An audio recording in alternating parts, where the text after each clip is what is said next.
All right, let's talk about a game I think it's fair to talk about, the 2022 wild card round matchup between the Chargers and the Jaguars. A game that has, I felt, gotten talked about a lot more after Herbert had admittedly, I think just bad playoff game most recently against the Texans. People have now brought up both of his postseason failures, but I kind of wanted to go back, rewatch the first failure and talk about how much of it was actually his fault versus how much of it was just the situation around him. Was he really to blame for this big blown lead? Well, first, let's talk about how they got the lead in the first place, right?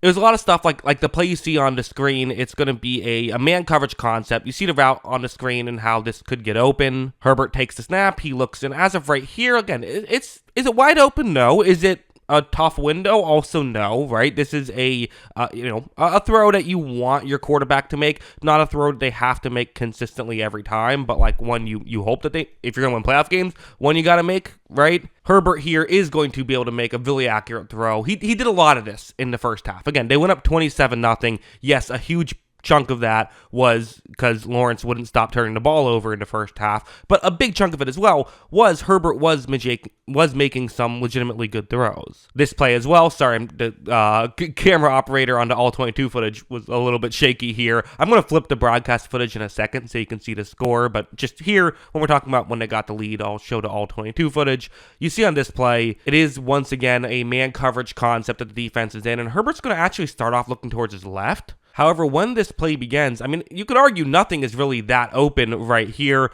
Herbert's looking right there, though, as that is an opportunity to potentially gain some yards. Not a lot of separation, but it's a 3rd down and 10, and Herbert kind of just says, well, why not just take this chance? But as you see, really accurate throw, and they're able to gain some yards here. So again, another very good play. So obviously, I mean, listen, they went up 27-0. The chances were that he played well in that stretch, right? And he did. Now, he wasn't actually perfect in that stretch. In fact, there was an opportunity for them to go up by even more than 27-0. Like, for example, this play. This was kind of the big one, which this is a 3rd down situation. They're near the goal line at the at the 5-yard line right here.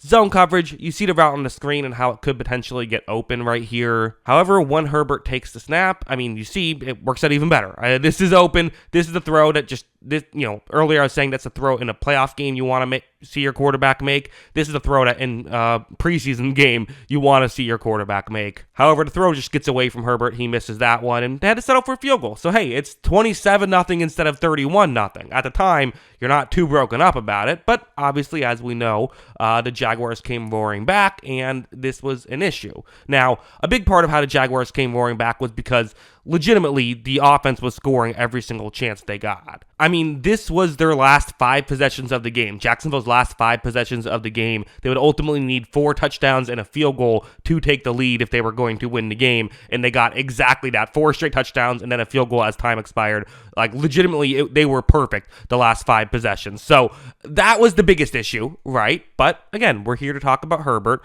How well or how poorly did he play down the stretch? I have to say, he had some good moments down the stretch. Like heading over here, this is going to be a man coverage concept, and you're going to see the route he's looking towards. It's not necessarily the receiver you typically look towards in this situation, but it's a route with a tight end who's currently in line, maybe not expecting him to be running a route. That can help hopefully make things work. When this play begins, it's not like it's getting particularly wide open, but you know what? There is a window. If you can just sort of throw it over the top right here, this does have a chance of connecting, and so that's where Herbert is going to look. As you see, Herbert fires this, and it's a nice catch, and they're able to pick up a big gain that way. So he did make some tough throws down the stretch. The idea that Herbert was just falling apart, to me, is just not true. Like this one was another one a little bit later on, so now they're only up 10 points. I mean, they did get a field goal at a certain point. Obviously, you want more than that, but here it's a 3rd down and 9 situation. Herbert takes a snap, and since it is man coverage, you're going to see that he kind of,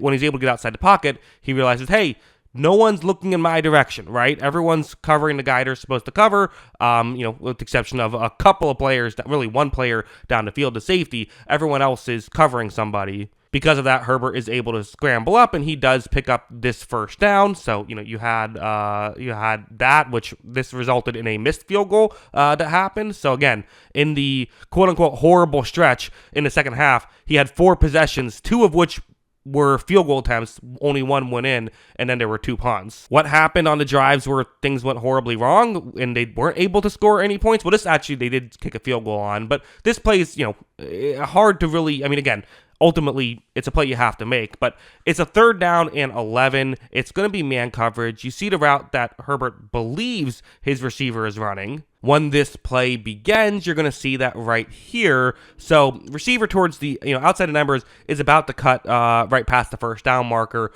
So Herbert's got to make that throw, right? Well, when Herbert throws it there, receiver kept running straight. They weren't on the same page. Listen, that might be Herbert's fault. That might not be. I don't know, right? But certainly just kind of a bad break to have the miscommunication happen in that big of a spot where now you have to give the ball back to Jacksonville. This was in the 3rd quarter. You also have this one where it's actually going to be zone coverage this time.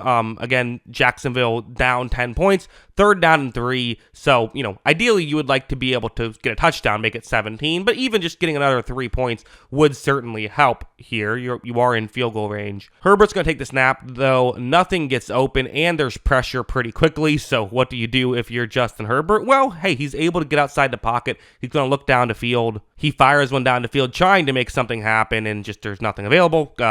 Would not work. It is what it is. But again, hard to blame him too much for that one. And even in the biggest spot in the game for him, heading over here, you have a 3rd and 13. He got sacked almost immediately on the 1st down, so they were able to get a few yards, but still had a 3rd and 13 now to have to deal with. Herbert takes the snap, and there just isn't anything open down the field. At this point, he's looking down the field. There is nothing available, so what do you do? Well, you kind of just have to throw the check down. That's what Herbert decides to do, and that was the last play he had of the season. I mean, the Jaguars got the stop. They got the ball back, killed the clock, scored 3 points, and won the game.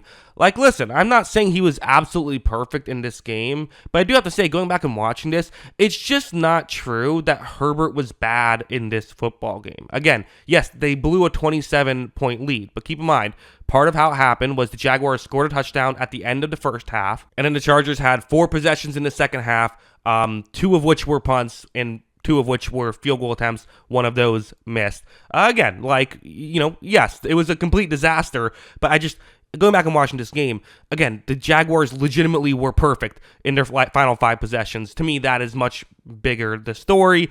People like to throw it onto the pile because he has never won a playoff game and because he did legitimately play bad in a playoff game earlier. But we can't just say things because it helps our argument, right? They have to be true things. And no, he was totally fine in this game and played well enough to win. And the defense, which was awesome in the 1st half, was a disaster in the 2nd half. And that's the main reason they lost is, to me, this is the Brandon Staley loss, not a Justin Herbert loss. But that's just how I see it. What do you think? Let me know in the comments below. Always love hearing from y'all. And of course, as always, thanks for watching.